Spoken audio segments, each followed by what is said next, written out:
Hello les geeks, c'est Aldric de GameGeek et bienvenue sur la chaîne YouTube de GameGeek. 42e épisode de Digimon Adventure intitulé Le Roi des Inventeurs Poubelmon. Poubelmon qui n'est autre que Garbemon, en tout cas son nom était gardé tel quel dans la première version de Digimon Adventure, et qui aura eu au moins le mérite de me surprendre. Là où je m'attendais à ce qu'il soit un ennemi dans l'épisode, il s'est avéré être un Digimon intéressant, touchant, allié de Koshiro, et qui a eu un traitement plutôt bon. Alors c'est vraiment, je le trouve, moi de mon côté, intéressant et inédit pour le souligner.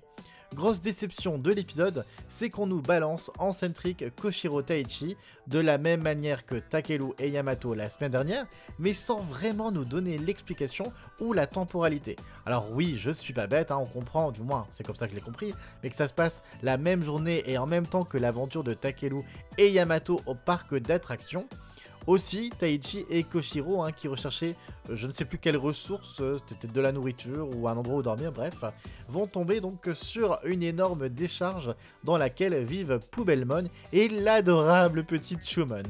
Je m'arrête un instant sur Chumon, déjà que j'adorais ce Digimon dans la série originale, et comment ne pas repenser à son sacrifice pour sauver Mimi face à Piedmon, mais là il était tellement adorable dans cet épisode, vraiment beaucoup trop mignon, il fallait vraiment que je le dise, je suis certain que je ne suis pas le seul à avoir eu un gros coup de cœur sur ce Chumon.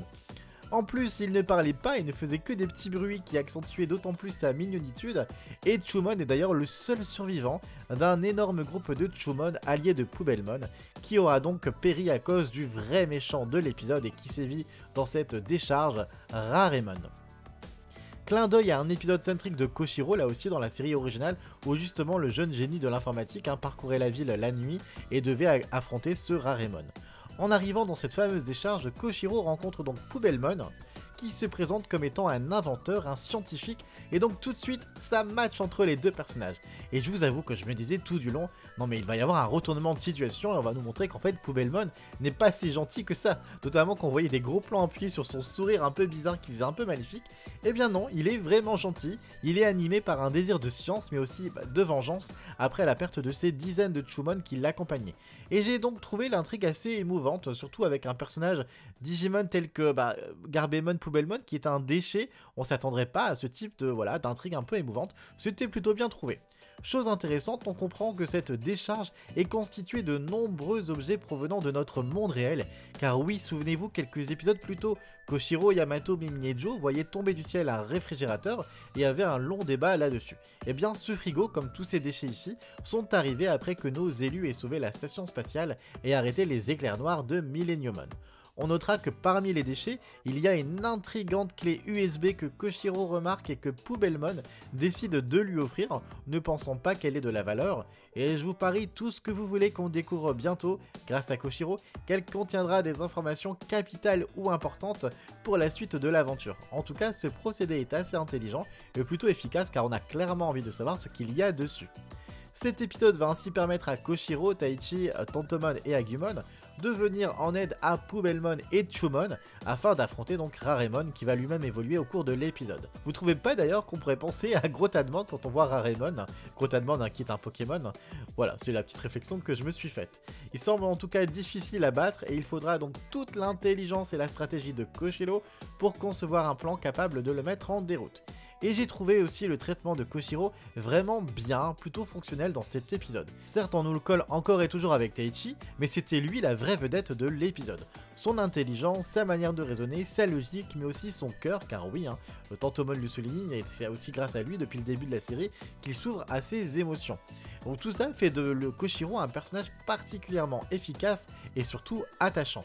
Son amitié naissante avec Poubelmon était vraiment bien trouvée, c'est plaisant de voir Koshiro en compagnie d'un égal, d'un autre scientifique, on sent tout le plaisir qu'il a à pouvoir discuter de cela avec quelqu'un qui peut le comprendre, ce qui me laisse dire que c'est dommage que la série n'ait pas introduit Genai. Ça aurait été aussi un parfait compagnon pour Koshiro, notamment dans les discussions, pour discuter théorie, science et autres choses relatives à son intelligence. Mais bon, la série n'est pas terminée, on peut nous pondre un Genai d'ici les 20 derniers épisodes. Je le disais plus tôt, mais j'ai vraiment eu tout du long un gros coup de cœur pour Chumon, qui est adorable, beaucoup plus que son évolution d'ailleurs que l'on découvre à la fin de l'épisode. Mais pour parler quelques instants de l'évolution de Chumon, elle est en partie due à Koshiro. Il a évolué en effet en Searchmon, bien influencé par l'intelligence et la curiosité du jeune élu. Donc je trouve ça plutôt cool et assez intéressant pour le souligner là aussi. Mais deux points négatifs de l'épisode, ça reste ce côté on sépare à nouveau tous les enfants pour plusieurs épisodes de manière assez détournée et cette omniprésence de Taichi. Alors oui, je sais, il reste tout de même en retrait dans l'épisode, mais le binôme Taichi-Koshiro, on le connaît, on l'a déjà vu à l'œuvre. Je pense que ça aurait été sympa de nous faire découvrir un autre binôme, Koshiro et qui sais-je, j'en sais rien, mais en tout cas quelqu'un d'autre que Taichi. Pour faire un peu de preview, grosse surprise que je ne pensais possible, mais Etemon sera présent dans l'épisode de la semaine prochaine. Alors je le doute vraiment qu'il fasse plus d'un épisode, très sincèrement, mais c'est assez marquant pour le souligner parce que je pensais vraiment pas que Etemon pouvait coller au style de la série. Bien que depuis quelques épisodes, on est dans un style un peu plus léger, un peu plus fun que toute la première partie de la série.